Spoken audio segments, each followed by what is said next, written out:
महाराष्ट्रातील ताज्या आणि महत्त्वपूर्ण बातम्या पाहण्यासाठी आजच आमच्या रॉयल मीडिया न्यूज चॅनलला सबस्क्राइब करा आणि बेल आयकॉन प्रेस करा। महिलांच्या गळ्यातील सोन्याचे दागिने खेचून जबरी चोरी करणारे आरोपी आणि चोरीचे दागिने खरेदी करणाऱ्या सोनारांना गुन्हे शाखा युनिट 4 कडून अटक करण्यात आली आहे। त्यांच्याकडून चेन स्नॅचिंग, 13 वाहन चोरीचे 1 असे एकूण 14 गुन्हे उघड करण्यात आले असून 16,30,000 रुपये किमतीचा मुद्देमाल जप्त करण्यात आला आहे। सांगवी येथे एक महिला आणि तिचा पती हे सकाळी 6:20 दरम्यान मॉर्निंग वॉक करत असताना एका काळ्या रंगाच्या पल्सर मोटारसायकलवरून आलेल्या 2 इसमांपैकी पाठीमागे बसलेल्या इसमाने महिलेच्या गळ्यातील 2 तोळे वजनाचे मंगळसूत्र जबरदस्तीने हिसकावून नेले होते। या घटनेनंतर काही वेळातच कासरवाडी येथे देखील एका महिलेच्या गळ्यातील सोन्याचे मंगळसूत्र जबरदस्तीने हिसकावून नेल्याची घटना लागोपाठ घडली। याबाबत सांगवी पोलीस ठाण्यात गुन्हा दाखल होता। गुन्हे शाखा युनिट 4 चे अधिकारी आणि अंमलदार यांनी घटनास्थळापासून आरोपी गेलेल्या मार्गाचे सीसीटीव्ही फुटेज तपासून गुन्ह्याचा छडा लावला।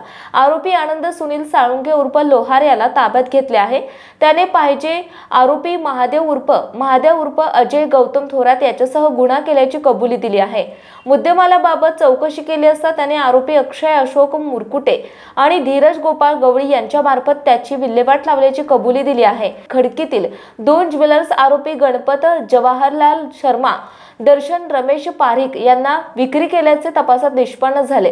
गुन्ह्यातील एकूण 255 ग्रॅम वजनाचे सोन्याचे दागिने जप्त करण्यात आले आहेत। रॉयल मीडिया न्यूज साठी विशेष प्रतिनिधी देवा भालके, पिंपरी चिंचवड।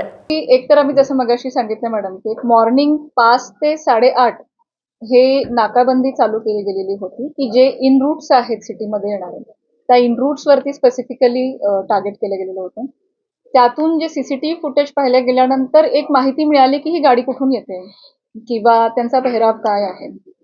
याच्यामध्ये जी वर्कआउट करताना माहिती मिळाली आणि सीसीटीव्ही मधली माहिती कोरॅबोरेट झाल्यानंतर आरोपींची ओळख पटली आणि मग डिटेक्शन झालं।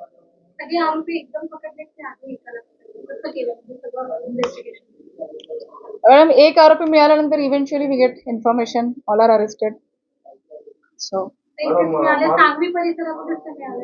नाही, locations are part of investigation. खडकीचे एक अभिषेक ज्वेलर्स आणि एक रमेश ज्वेलर्स म्हणून। हो, कोरेगाव पार्कचा पण आहे, प्रेसनोट मध्ये दिलाय। कोरेगाव पार्कचा आहे। आपल्या आयुक्तालयाच्या बाहेर 2 गुन्हे आहेत, एक वाडीचा आहे, विश्रांतवाडीचा, एक कोरेगाव पार्कचा आहे। आता बाकी ज्या तपासामध्ये अजून ते आमच्या कस्टडीमध्ये आहेत। महाराष्ट्रातील ताज्या आणि महत्त्वपूर्ण बातम्या पाहण्यासाठी आजच आमच्या रॉयल मीडिया न्यूज चॅनलला सबस्क्राइब करा आणि बेल आयकॉन प्रेस करा।